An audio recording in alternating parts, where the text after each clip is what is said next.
Seventh semester में कौन सा लिया था, क्रिमिनोलॉजी लिया था या इंश्योरेंस लिया? अपराध के आवश्यक तत्व, आईपीसी शुरू करने से पहले अपराध के आवश्यक तत्व और अपराध के आवश्यक चरण, स्टेजेस ऑफ द ऑफेंस और essential element of the offence, ये डिस्कस कर लेते हैं। तो सबसे पहले एसेंशियल एलिमेंट में आता है पर्सन, व्यक्ति। अपराध करने का जो सबसे शुरुआती, जो सबसे एसेंशियल एलिमेंट है वो है पर्सन, व्यक्ति। क्योंकि व्यक्ति एक ऐसी इकाई है जिसके ऊपर किसी अपराध का आरोप लगाया जा सकता है। अगर आपको बिच्छू काट ले तो क्या पुलिस को फोन करोगे? सांप काट ले आपको तो क्या पुलिस को फोन करोगे आप? कुछ भी नहीं किया उसने, क्योंकि उसकी मेंसरिया नहीं है। तो कम से कम हमें एक व्यक्ति चाहिए, राइट? एक व्यक्ति चाहिए, क्योंकि व्यक्ति के ऊपर ही किसी अपराध का आरोप लगा सकते हो आप। जो व्यक्ति नहीं है, दीवार गिर जाए आपके ऊपर तो क्या थाने में जाओगे आप? रास्ते में पेड़ गिर जाए आपके ऊपर तो क्या थाने में जाओगे? बाढ़ आ जाए और बह जाओ तो शिकायत किसी करोगे? किसी की भी नहीं। तो कुल मिलाकर के सबसे पहले जो आवश्यक तत्व है, मतलब आवश्यक तत्व का मतलब होगा वे सारी चीजें जिनसे मिलकर के अपराध बनता है। वे कौन कौन सी चीजें होगी, वे कौन कौन से एलिमेंट होंगे जिनसे मिलकर के अपराध बनेगा, राइट? जैसे मैं बात करूं कि आपको अपने घर में गाजर का हलवा बनाना, तो आपको क्या क्या चीजें चाहिए उसके लिए? एसेंशियल एलिमेंट कौन कौन से होंगे? गाजर, चीनी और मावा, समझ रहे ना? ये एसेंशियल एलिमेंट हो गए। और मावे को भी निकाल दो, बिना मावे के भी गाजर का हलवा ही बनेगा, फीका भी बनेगा। कम से कम गाजर तो चाहिए। मूली का तो ही बन सकता गाजर का हलवा, गाजर तो चाहिए उसमें। तो इस तरह से क्या है कि अपराध के आवश्यक तत्व जो होंगे, इसमें कौन कौन सी चीजें चाहिए? एक तो व्यक्ति होना चाहिए, अवैध कार्य, अवैध लोग, दुराशय और क्षति। इन सभी चीजों को डिटेल में, डेप्थ में डिस्कस करेंगे हम। व्यक्ति में कौन कौन आएगा? व्यक्ति में आएगा आपका, एक तो आएंगे नेचुरल पर्सन। नेचुरल पर्सन में कौन आएंगे? नेचुरल पर्सन में आ जाएंगे आप और मैं, सब आ जाएंगे। एलजीबीटी आ जाएंगे, लेस्बियन आ जाएंगे, गे आ जाएंगे, बाइसेक्सुअल आ जाएंगे, ट्रांसजेंडर आ जाएंगे, एलजीबीटी सब आ जाएंगे। स्त्री आ जाएंगे, पुरुष आ जाएंगे, बच्चे आ जाएंगे, सब आ जाएंगे। सब नेचुरल पर्सन है, इनके ऊपर किसी अपराध का आरोप लगाया जा सकता है। इसके अलावा वैसे तो डिफाइन किया गया आईपीसी में भी पर्सन को, वो हम पढ़ लेंगे सेक्शन 11 में जाकर के। अब क्या है कि क्या कंपनी एक व्यक्ति है, तो नेचुरल पर्सन तो है नहीं, कंपनी व्यक्ति नहीं है, लेकिन सुविधा की दृष्टि से हमने इसको कंपनी मान लिया। सुविधा की दृष्टि से हमने इसको कंपनी को व्यक्ति मान लिया। क्यों माना इसको हमने? इसलिए माना, वैसे तो कंपनी नॉन लिविंग थिंग है, सीमेंट, रोड़ी, कंक्रीट, इनका बना हुआ स्ट्रक्चर है, तो वो तो अपराध कर नहीं सकता। लेकिन कुछ ऑफेंस हैं जो ऑफेंस कंपनी कर सकती है। मर्डर तो कंपनी कर नहीं सकती, क्योंकि मर्डर के लिए तो दो जीवित व्यक्ति चाहिए, ए और बी। चोरी के लिए तो जीवित व्यक्ति चाहिए, हत्या के लिए तो जीवित व्यक्ति चाहिए, लूट के लिए तो जीवित व्यक्ति चाहिए। अब यदि कंपनी के अंदर कोई चोरी कर रहा तो ये तो लिविंग पर्सन है, इनकी तो बात नहीं कर रहे हम। लेकिन क्या कंपनी की हैसियत से भी कोई अपराध कर सकती है? बिल्कुल कर सकती है। जैसे चीटिंग, छल कर सकती है कंपनी, और इसको हम व्यक्ति माने ना, और इसको व्यक्ति ना माने तो ये तो इस तरह का अपराध करेगी। आपके साथ में चीटिंग किया, सपोज दैट आप एक फैन खरीद करके लाए, 2 साल की गारंटी बोल दी, और जब लेकर के गए तो कंपनी ने मना कर दिया, तो कंपनी ने क्या किया? छल या लोकल प्रोडक्ट दे दिया आपको, समझ गए ना? तो उसने क्या किया? छल। और उसको व्यक्ति हम माने ना, तो आरोप किसके ऊपर लगाओगे? किसी के ऊपर नहीं, तो उसको तो आजादी मिल जाएगी इस तरह का अपराध करने की। तो कुल मिलाकर के क्या है, कंपनी वैसे तो नेचुरल पर्सन तो है नहीं, लेकिन सुविधा की दृष्टि से हमने उसको क्या मान लिया? व्यक्ति मान लिया, क्योंकि कुछ ऑफेंसेस है जो कंपनी कर सकती है, कंपनी के हैसियत से। करेंगे तो इंसान ही उसके अंदर, लेकिन आरोप तो कंपनी के ऊपर लगाओगे ना, अभी उसके मालिक के ऊपर। भाई टाटा के 1000 प्रोडक्ट है ना? आप टाटा की कोई गाड़ी खरीद करके ले आई, तो जो रतन टाटा है उसके ऊपर थोड़ी मुकदमा करोगे, किसके ऊपर करोगे? कंपनी के ऊपर करोगे ना। और कंपनी को व्यक्ति हम ना माने तो क्या हो जाएगा? उसको तो आजादी मिल जाएगी इस तरह का काम करने की। तो सुविधा की दृष्टि से कंपनी को हमने व्यक्ति मान लिया। तो व्यक्ति एक ऐसी इकाई है जिसके ऊपर किसी अपराध का आरोप लगाया जा सकता है। नॉन लिविंग थिंग के ऊपर नहीं लगा सकते, कुत्ते बिल्ली के ऊपर नहीं लगा सकते। तो कुल मिलाकर के क्या है, नेचुरल पर्सन में आप और हम आ जाएंगे, एलजीबीटी आ जाएंगे, स्त्री आ जाएंगे, पुरुष आ जाएंगे, बच्चे आ जाएंगे, कंपनी आ जाएगी, सब आ जाएंगे। दूसरा आता है आपका, इस व्यक्ति के द्वारा कोई अवैध कार्य किया गया हो, इस व्यक्ति के द्वारा एक व्यक्ति होना चाहिए इसके द्वारा अवैध कार्य। अच्छा मैं यहाँ आपको पढ़ा रहा ये कार्य कैसा है, वैध है अवैध है? वैध कार्य है। और अगर मैं आपका फोन चोरी कर लूं तो कार्य कैसा हुआ? अवैध कार्य हुआ। आप बिना परमिशन के किसी के मकान में घुस सकते हो अपराध करने की दृष्टि से, तो कार्य कैसा हुआ आपका? और इनविटेशन पे किसी के बारात में जाते हो, अब अवैध कार्य है। समझ रहे नहीं समझ रहे? तो अवैध क्या है? वैसे तो इसको इंडियन पिनल कोड की सेक्शन 43 में डिफाइन किया गया और कहा गया कि वह हर कार्य जो इंडियन पिनल कोड भारतीय दंड संहिता के द्वारा दंडनीय है वो अवैध है। तो क्या चोरी भारतीय दंड संहिता के द्वारा दंडनीय है? 379 पढ़ लेना, आपको पता लग जाएगा। 379 में चोरी के कार्य को दंडित किया गया। 378 में क्या किया गया? परिभाषित किया गया चोरी को, और 379 में दंडित किया। इसका मतलब चोरी कैसा कार्य है? दंडनीय कार्य है, इसलिए वो अवैध है। तो जो कार्य भारतीय दंड संहिता के द्वारा दंडनीय है वो अवैध है। इसका मतलब लूट, हत्या, चोरी, रेप, अपहरण, जितने भी ऑफेंस दे रखे जो भी दंडनीय बनाएगा वो सब अवैध है। तो इस व्यक्ति के द्वारा कोई अवैध कार्य किया गया हो या करके फिर बोलते हैं या अवैध लोभ। अवैध लोभ मतलब ओमिशन। लोभ को समझते हैं, लोभ का मतलब क्या होगा? देखिए, जब किसी कार्य को करने की बाउंडेशन कानून ने आपके ऊपर डाली हो और आप जानबूझ करके उस काम को नहीं करते, ये क्या लगता है? ओमिशन। राइट? इसी को हम लोभ कहते हैं। कई बार मोरल ड्यूटी भी होती है। लोभ का मतलब है कि आप किसी कार्य को करने के लिए बाउंड बाई लॉ हो और आपने नहीं किया, वो लोभ कहलाएगा। जैसे डॉक्टर भी आ जाएगा। जैसे सपोज दैट एक पुलिस वाले की ड्यूटी लगा रखी है कि भाई साहब बाइक चोरी हो गया, आपको बिना चेकिंग के बाइक नहीं जाने देनी, तो वो वहां चेकिंग करने के लिए बाउंड बाई लॉ है, लेकिन चेकिंग नहीं करता है, ऐसे जा रहे लोग भाग निकले हुए वहां से। तो उस कार्य को करने के लिए वो बाउंड बाई लॉ था और उसने नहीं किया, तो उसका इस प्रकार न करना क्या कहलाएगा? लोभ, ओमिशन। और ये अवैध लोभ है, केवल लोभ ही नहीं, अवैध लोभ है। अच्छा, केवल लोभ का मतलब क्या होगा? कुछ मोरल ड्यूटी भी होती है।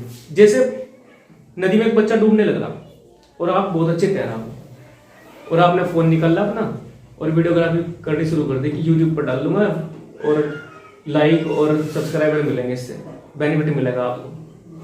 समझ रहे ना? आपने उस बच्चे को नहीं बचाया, तो क्या आपने कोई अपराध किया? आपने कोई अपराध नहीं किया, आपकी मोरल ड्यूटी थी उस बच्चे को बचाना। लोभ तो किया लेकिन अवैध नहीं है वो। लोभ तो आपसे हुआ, आपकी मोरल ड्यूटी थी कि आप उसको बचाते क्योंकि आप अच्छे तैराक भी हो, लेकिन ड्यूटी नहीं है आपकी, इसलिए वो केवल लोभ है, अवैध लोभ नहीं। लेकिन अब दूसरा उदाहरण लेते हैं। यदि भारत सरकार ने आपको कोई पुल था नदी का जहां बच्चे डूबने लग रहा है, वहां ऐसे गोताखोर अपॉइंट कर रखा कि भाई यहाँ, क्योंकि बहुत से सुसाइड पॉइंट होते हैं, कि भाई आपको इसलिए अपॉइंट करते हैं वहां पे कि कोई भी यहाँ सुसाइड करते हैं, नदी में डूब के मरते हैं, तो आपको बचाना, प्रयास करना, बचा वो अलग बात है। आप ऐसे गोताखोर वहां पे अपॉइंट हो और आपने उस डूबते व्यक्ति को नहीं बचाया, वीडियोग्राफी कर रहे, तो आपने क्या किया? आपने अवैध लोभ कर दिया। बात समझ आई नहीं है? तो लोभ का मतलब होगा, अवैध लोभ का मतलब होगा जब किसी कार्य को करने की बाध्यता कानून ने आपके ऊपर डाली और आप जानबूझ करके उस काम को नहीं करते, तो वो कहलाता है अवैध लोभ। और उदाहरण दूं आपको उसके, जैसे जुडिशियल मजिस्ट्रेट फर्स्ट क्लास ने एक वारंट जारी करते तुम्हारे अगेंस्ट, समझ गए ना? वारंट में पुलिस वाले का नाम भी लिखा होगा, उसकी पोस्ट भी लिखी होगी और उसकी एक ड्यूटी बन गई, सिग्नेचर कर दिया मजिस्ट्रेट के, वारंट पे सिग्नेचर कर दें, एक ड्यूटी बन गई कि वो आपको अरेस्ट करके लाए। लेकिन पता लगा वो आपका फ्रेंड था पुलिस वाला, उसने आपको अरेस्ट नहीं किया, तो वो आपको अरेस्ट करने के लिए बाउंड बाई लॉ था, लेकिन उसने अरेस्ट नहीं किया, तो क्या हो जाएगा? ये अवैध लोभ। तो एक व्यक्ति होना चाहिए, इस व्यक्ति के द्वारा कोई अवैध कार्य किया गया हो या अवैध लोभ किया गया हो। क्लियर है बात? तीसरा आता है हमारा फिर एसेंशियल एलिमेंट इसका, मेंसरिया, मतलब दुरासे, गिल्टी माइंड। एक व्यक्ति भी है, इसके द्वारा कोई अवैध कार्य, अवैध लोभ भी किया गया और इसकी मेंसरिया भी होनी चाहिए। जैसे कि मेंसरिया का लंबा चौड़ा कॉन्सेप्ट है, पूरी ही क्लास चलेगी, लगभग 1 घंटे की। इसकी बहुत सारे केस लो है, मैं सारे डिस्कस करेंगे। आज तो थोड़ा ही बता पाऊंगा, ब्रीफ में बता पाऊंगा, क्योंकि एसेंशियल एलिमेंट पढ़ रहे हैं। आज का टारगेट ये नहीं है हमारा, है ना? दुरासे का मतलब होगा गिल्टी माइंड, समझ रहे ना? आप शरीर से अपराध नहीं करते, आप अपने मन से अपराध करते हो। अगर आपका मन इनोसेंट है तो आपने कोई अपराध नहीं किया, समझ रहे ना। Tongue is not guilty unless mind is guilty. अगर तुम्हारा मन निर्दोष है तो शरीर से जो भी हुआ तुम्हारे वो तुम्हारा कार्य है ही। बात समझ रहे ना। एक्टस नॉन फैसिटियम इसिमेंसिटिया कुछ रेडिंग एग्जाम में मैं जब ये पढ़ाऊंगा आपको तब सारी लिखवाऊंगा यार, ठीक है जी। तो इसका मतलब क्या है दुरास्य का? दुरास्य का मतलब होता है गिल्टी माइंड। सपोज दैट आप बाइक से जाने लग गए और मैं पीछे अपना ट्रक लेकर गया था, जानबूझ करके आपको टक्कर मारी मैंने, आप इनसे टकरा गए, तो गलती किसकी है? आपकी है मेरी है? मेरी गलती है ना। आपको तो माइंड इनोसेंट है ना। अच्छा ये बताओ, क्या शरीर के अलावा भी कोई माध्यम है अपराध करने का? असली चोर तो यहाँ बैठा हुआ ना मस्तिष्क के अंदर, वो करवाते हैं। आपका शरीर तो माध्यम बनता है। और जब जेल मिलती है तो किसको मिलती है? जेल में किसको रहना पड़ता है? आपके शरीर को। लेकिन कोई उपाय भी नहीं कि भाई साहब मेरी आत्मा को निकाल करके जेल में डाल दो। समझ रहे नहीं समझ रहे? आपकी जो आपका मन जो है उसकी डायरेक्शन को फॉलो करता है आपका शरीर नर्वस सिस्टम के माध्यम से। बात समझ रहे हैं ना। तो वो तो मजबूरी है, क्योंकि आपका शरीर को रखेंगे तो ही आप जेल के अंदर जाओगे, अदरवाइज कोई रास्ता तो है नहीं कि शरीर अलग जिसकी गलती उसको रखो यहाँ पे, ऐसा तो पॉसिबल नहीं है। तो कुल मिलाकर के बात क्या है? दुरास्य क्या है? Guilty mind. ये ए बी को धक्का देते हैं और बी इस बी के ऊपर गिर जाते हैं और इसको चोट लग जाती है, तो गलती किसकी है? गिल्टी माइंड किसका है? बी का कोई भी गिल्टी माइंड नहीं है। बी के शरीर से तो वहां बी का शरीर ही टकराया है सी से, लेकिन बी का माइंड गिल्टी नहीं है, गिल्टी ये, राइट। तो एक व्यक्ति होना चाहिए इसने कोई अवैध कार्य अवैध लोग किया हो, इसका दुरास्य भी होना चाहिए, क्योंकि बिना दुरास्य के आपने जो भी एक्ट किया वो अपराध है ही। बात समझे नहीं समझे? मैंने आपको नशे वाली कोई चीज खिला दी और नशा उसका कोई इस तरह से समझ लो कि धीरे धीरे नशा चढ़ेगा, नशा चढ़ता गया और इतना नशा होगा कि आपको कुछ नहीं पता रहा आप कहाँ हो। अब आपने किसी का गला काट दिया, चोरी कर लिया, कुछ भी कर लिया, तो वो अपराध है ही, क्योंकि गिल्टी माइंड नहीं है आपका। बात समझे नहीं समझे?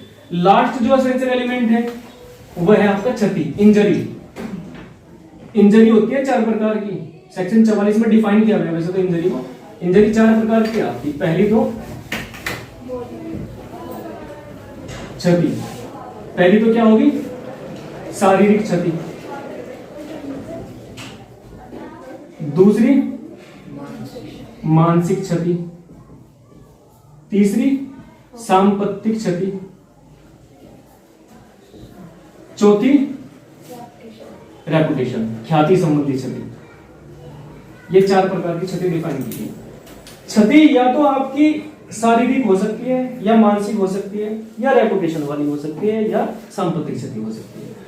शारीरिक क्षति भी 2 प्रकार की होती है। एक तो होती है उपहति, ये 319 में डिफाइन की गई है।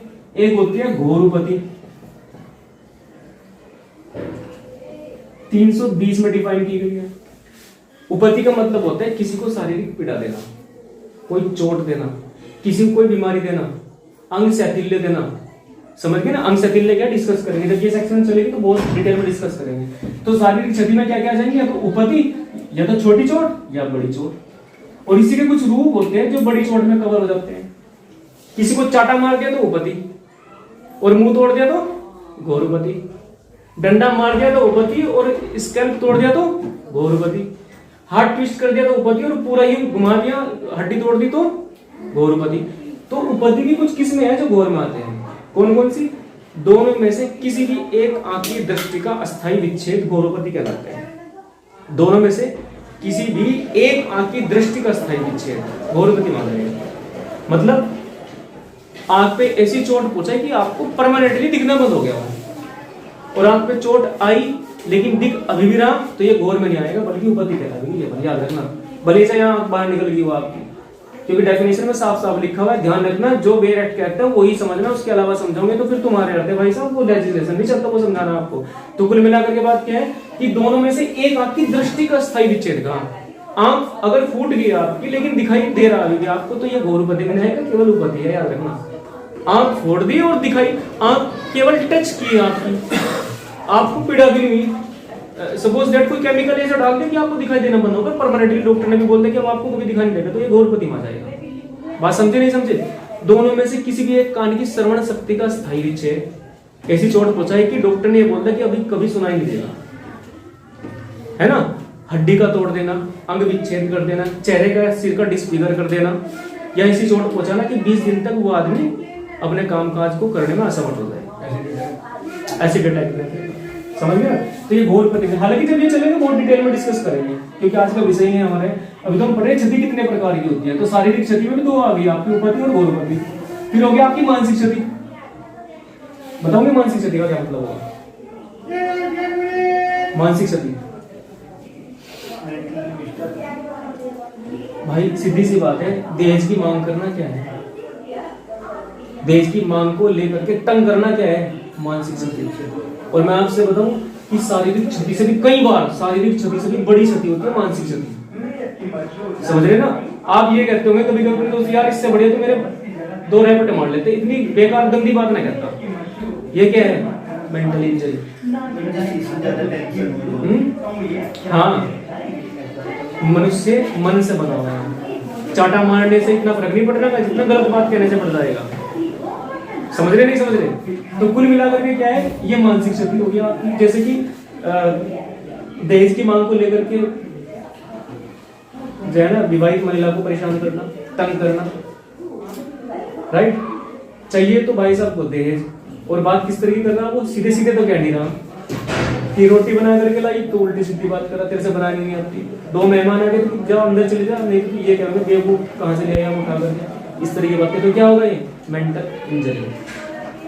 समझ रहे नहीं समझ रहे? ये मेंटल इंजरी कहलाएगी। पानी ठंडा मंगाया तो ये कह रहे बिल्कुल ठंडा ला दिया, गर्म मंगाया तो कि तू तो बदतमीज है, तुझे पता ही नहीं पानी किस तरह का लाना पीने का। कुनकुना मंगाया तो कुनकुना ले आया, उसमें उल्टी सीधी सुना दी उसको। तो ये क्या है? मेंटल। मतलब जानबूझ के परेशान कर रहे हैं आप उसको। शरीर को तो क्षति नहीं पहुंचाई, आपने हाथ तक नहीं लगाया, लेकिन उसको जो है ना डिस्टर्ब कर दिया पूरी तरह से। तो ये होगी मानसिक क्षति। फिर होती है सांपत्तिक क्षति। सांपत्तिक क्षति का मतलब है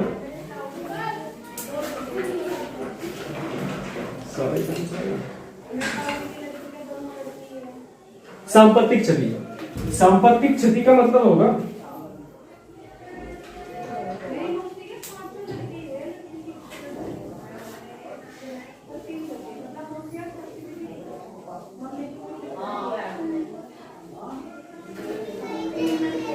संपत्ति क्षति। संपत्ति क्षति का मतलब होगा किसी की संपत्ति को इंजरी पहुंचाना, नुकसान पहुंचाना। जैसे मेरा फोन रखा हुआ है यहाँ पे, एप्पल का फोन है, और मैंने आपको दिखाया, देखो भाई साहब फोन लाया, और मनी में सोच रहा कि मैं सिखाऊंगा, सब बड़ा दिखा रहे फोन में, और उठा करके स्क्रैच मार दी उस पर, तो क्या हुआ? प्रोप्राइटरी इंजरी होगी। ये उसकी स्क्रीन तोड़ दिया, फोड़ दिया, ये क्या हुआ? संपत्ति क्षति। अब संपत्ति क्षति से भी पहले आपको ये जानना पड़ेगा आपकी प्रॉपर्टी है क्या मैं आपके ऊपर ये आरोप लगा सकता हूँ कि मेरे कमरे की ऑक्सीजन इनहेल कर लिया आपने और मुझे संपत्ति की इंजरी हुई, क्षति हुई? नहीं। तो संपत्ति की परिभाषा देखना पड़ेगी क्या है, जो मैं आपको टीपी से पढ़ाऊंगा। संपत्ति वह है जिसका कोई स्वामी हो, जिसका कोई स्वामी हो। और स्वामी वह है जो किसी चीज के अंदर समस्त इंटरेस्ट रखता हो। जितने भी उस प्रॉपर्टी के रिगार्डिंग इंटरेस्ट है सारे अगर एक ही आदमी में वेस्टेड है तो वो उसका स्वामी कहलाते हैं। राइट? अब देखिए, मैंने आपके ऊपर आरोप लगाया कि आपने मेरे कमरे की ऑक्सीजन कम कर दी यहां बैठ करके, तो क्या मेरी प्रॉपर्टी को नुकसान हुआ? तो उससे भी पहले हमें ये चेक करना पड़ेगा क्या ये जिस चीज का मैंने आरोप लगाया ये प्रॉपर्टी है भी या नहीं है। राइट? तो संपत्ति वह है जिसका कोई स्वामी है। मैं कहता हूं कि इस डस्टर का स्वामी मैं हूं, तो आपको क्या चेक करना, स्वामी कौन है? यदि मैं इसके रिगार्डिंग जितने भी इंटरेस्ट है मैं सारे मेरे पास में, तो मैं इसका स्वामी हूं, अदरवाइज मैं स्वामी नहीं इसका। हाँ, जैसे इसको बेचने का अधिकार किसके पास है? मेरे पास। इसको सेल आउट करने का, गिफ्ट करने का, एक्सचेंज करने का, डिस्ट्रॉय करने का, रेंट पर देने का, यूज करने देने का, कब्जे का, जितने भी तमाम इंटरेस्ट हो सकते हैं मैं सारे मेरे पास में है, तो मैं इसका स्वामी हूं। क्योंकि स्वामी उसी चीज को होते हैं जब सारे इंटरेस्ट उसके पास में हो। बात समझे नहीं समझे? तो मैं इसका स्वामी हूं और ये संपत्ति कहलाएगी। अगर इसका कोई स्वामी है तो ये संपत्ति कहलाएगी। तो क्या मैं इस कमरे की ऑक्सीजन को बेच सकता हूं? क्या इसको गिफ्ट कर सकता हूं? क्या इसको एक्सचेंज कर सकता हूं? तेरे कमरे की हवा मेरी और मेरे की, तो बिना मतलब की बात हो जाएगी ना। ये तो पॉसिबल ही नहीं है ना। तो ये प्रॉपर्टी भी नहीं है, और जब प्रॉपर्टी नहीं है तो इसको कोई क्षति नहीं पहुंच सकती। क्या शरीर संपत्ति है? नहीं है, शरीर संपत्ति नहीं है। क्या इसलिए नहीं है क्योंकि डेफिनेशन में कवर नहीं होती बात, देख लो आप। संपत्ति वह है जिसका कोई स्वामी है।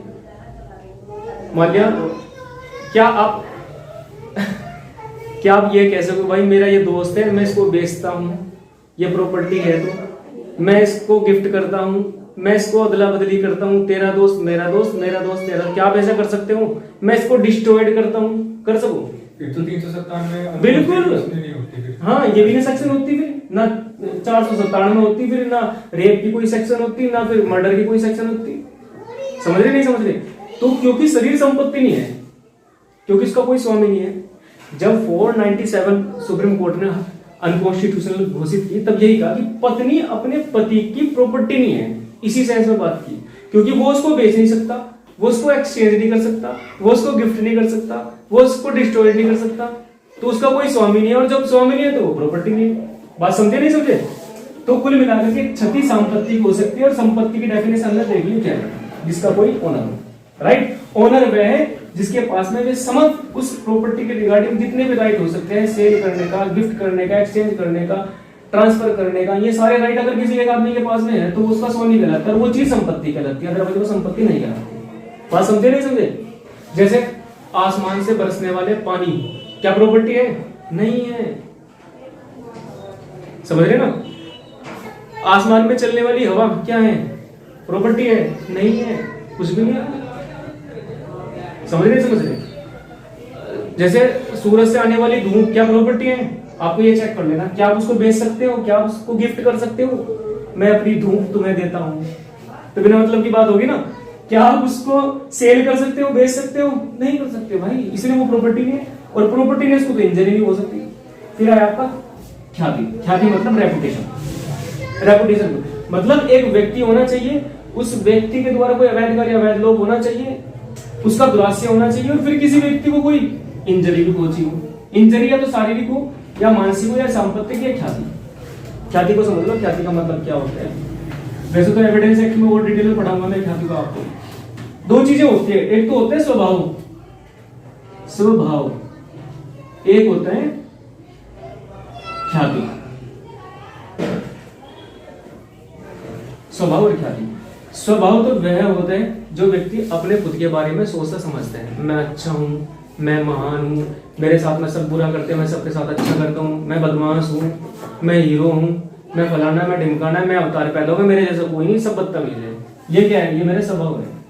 व्यक्ति अपने बारे में, खुद के बारे में जो विचार अपने मस्तिष्क में रखता है वो उसका स्वभाव होते हैं।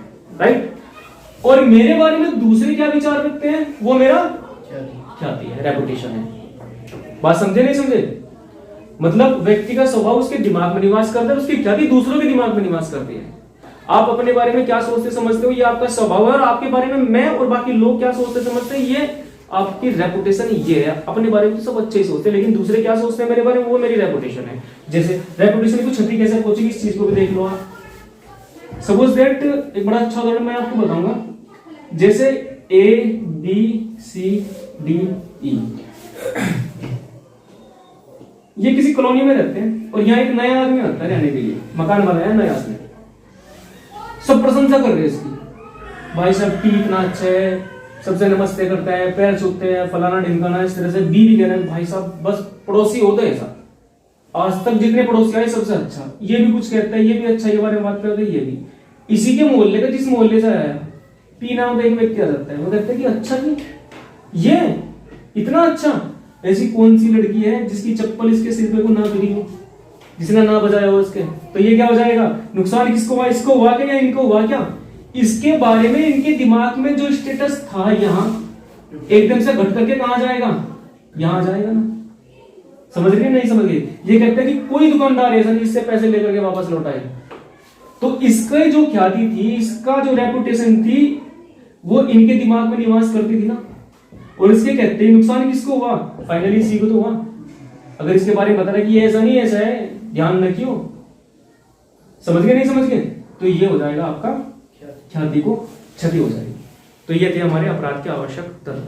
अब इसके बाद का जो लेक्चर होगा उसमें पढ़ेंगे हम अपराध के आवश्यक चरण, स्टेजेस।